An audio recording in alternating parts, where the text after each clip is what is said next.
Good evening and welcome to Poland Daily. I'm Nicholas Richardson and this is the news. Ukraine is preparing another evacuation of civilians from the almost completely Russian-controlled port city of Mariupol in the southeast of the country. Russian troops yesterday launched a massive attack on the Azovstal complex site. There may still be wounded men, women and children on the site. Today, another attempt was made to evacuate civilians from Mariupol, Tokmak and Vasilivka. Finally, we have the first results of our Mariupol evacuation operation that took so much time to put together. 156 people arrived in Zaporozha. Before that, we negotiated this for days and weeks. Obviously, we want more people out of Mariupol and Azovstal, but it has to take time. We want to protect civilians as well as military personnel. We work on this every day. Yesterday, 14 buses with evacuees from the Azovstal steel plant left Mariupol. Today, all of them arrived in Zaporozha. Despite the continuing fighting, we managed to negotiate the first humanitarian corridor. Now we will continue to do everything possible to negotiate until we get there. Until we open the corridor again. There are civilians there. They must be rescued. According to our estimates, there are still several hundred people there. The steelworks was built over a vast area. These groups of people are hiding in various places. The Azovstal metallurgical complex in Mariupol lies on the shore of the Sea of Azov, at the mouth of the Kalmius River, surrounded by water on all sides. It was developed after the Second World War, taking into account the safety of production under the conditions of the then-current Cold War. There were 36 concrete bunkers with a total length of several dozen kilometres. They could accommodate several thousand people at a time. As the threat of war grew ever closer, some of the bunkers were equipped with food and drinking water, and the workers underwent the appropriate training. Many of them hid there with their families, but no one knows how long this construction will last. We travelled hard and long. We travelled almost 3 days, starting from Azovstal. We drove in a circuitous route, a very extended one. We thank our drivers who kept our spirits up. Last night, the Russians launched a massive rocket attack. At least 18 rockets were launched, 8 of which were intercepted. The remaining rockets damaged infrastructure facilities in Dnipropetrovsk, Kirovohrad, Lviv, Vinnytsia and Kiev regions, and in Transcarpathia in the town of Volovets. In Avdiivka, a bus stop where coal plant workers were boarding a bus after work, was shelled. They were dead and wounded. In Lviv, 3 electricity substations were hit, leaving parts of the city without electricity and water for several hours. 44 trains were delayed. 2 men were injured. According to reports from the Zaporozhia area, the Russians are preparing further provocations. Since yesterday, we have noticed that in the occupied town of Tokmak, near Zaporozhia, the Russians are saying uniforms of the armed forces of Ukraine, in which they dress their soldiers. We do not rule out a provocation on their part to compromise Ukrainian soldiers. Since the beginning of the invasion of Ukraine, Russia has already lost 24,500 soldiers, over 1,000 tanks, 194 aircraft and 87 cruise missiles. The European Union proposed its toughest sanctions yet against Russia, including a phased oil embargo, as Kiev said Moscow is intensifying an offensive in eastern Ukraine, and close Russian ally Belarus announced large-scale army drills. Russia also stepped up strikes on targets in western Ukraine, saying it was disrupting Western arms deliveries.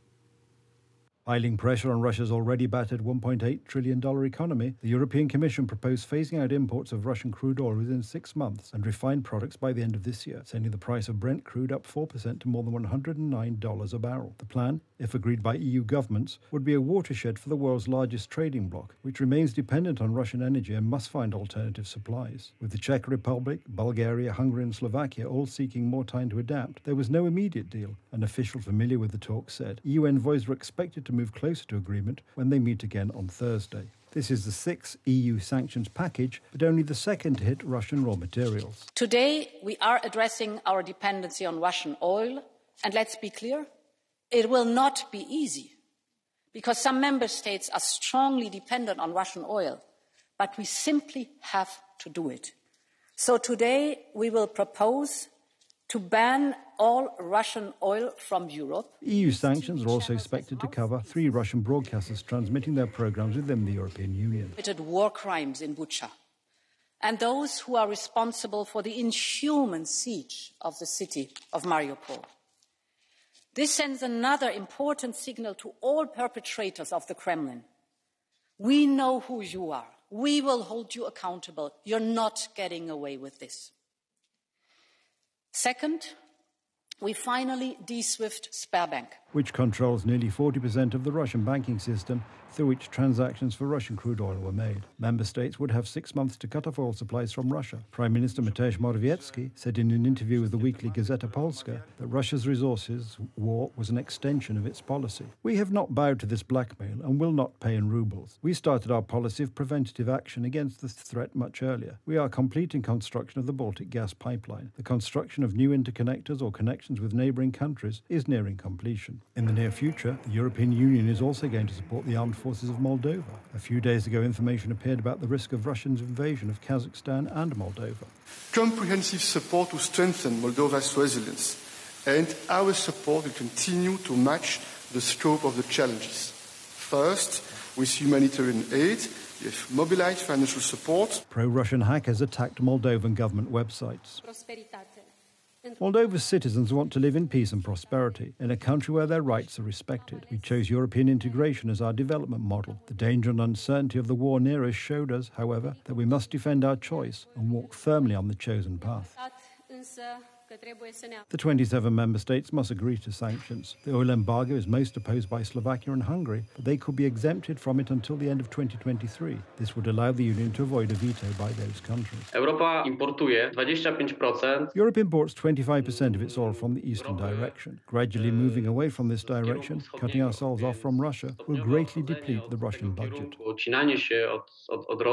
There are reports that Russia may officially declare war on Ukraine. Until now, Moscow's called the armed aggression in Ukraine a special military operation. A declaration of war could allow Russia to extend the mobilization of troops and another conscription. Nearly 290,000 pupils of general secondary schools, technical secondary schools and industry secondary schools took their final exams this year. Traditionally, the exams start with a compulsory test in the Polish language. Tomorrow, the Queen of Sciences, mathematics, and on Friday, the English language.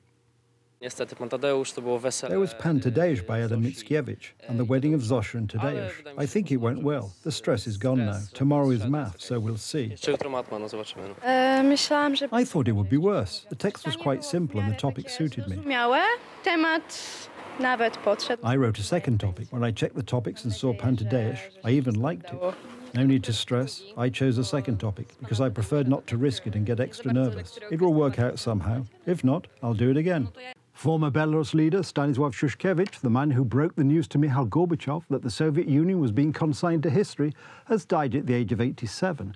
Belarusian media quoted his wife as saying on Wednesday.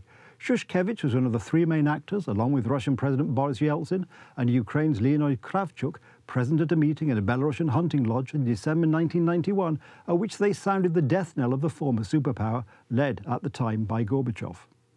The USSR as a geopolitical reality and as a subject of international law has ceased to exist, they said in a joint statement announcing the formation of a new Commonwealth of independent states. Szuszkiewicz recounted in later years that the other two leaders had jokingly nominated him to inform Gorbachev, which he did in an awkward call to the Kremlin, while Yeltsin phoned US President George Bush. Gorbachev, who had survived a hardline coup in August 1991 but had been left gravely weakened, was forced to resign weeks later as a Soviet flag was lowered for the last time over the Kremlin. Szuszkiewicz ran Belarus until 1994, when he lost the presidential election to Alexander Lukashenko and was unsuccessful in several later campaigns against him. He remained a harsh critic of Lukashenko and supported mass protests against him after a disputed 2020 election, although he did not participate in the demonstrations because of his declining health. In an interview with Reuters in August that year, Szuszkiewicz correctly predicted that Lukashenko would hold on to power by his powerful military and by Moscow. Lukashenko serves the Kremlin because otherwise he wouldn't be able to hold on. The Kremlin supports him, he told Reuters by telephone from his dacha. In such conditions, it's difficult for the beaten and tortured Belarusian opposition to struggle with Russia. Lukashenko signed a special decree in 1997 by which Szuszkiewicz's pension was frozen and not indexed to inflation. In 2015, by which time the pension's value had been eroded almost to zero, he relented and raised it to $220 a month. References to Szuszkiewicz were removed from school history books in 2021 after he spoke out numerous times against Lukashenko's crackdown on protest. His death was reported by the state news agency Belta on Wednesday in a bland 6-paragraph chronology of his academic and political career. That's the news. Thank you for watching. Stay with us for the weather, Poland Daily Business and more programmes. But from me, it's have a good night and a better tomorrow.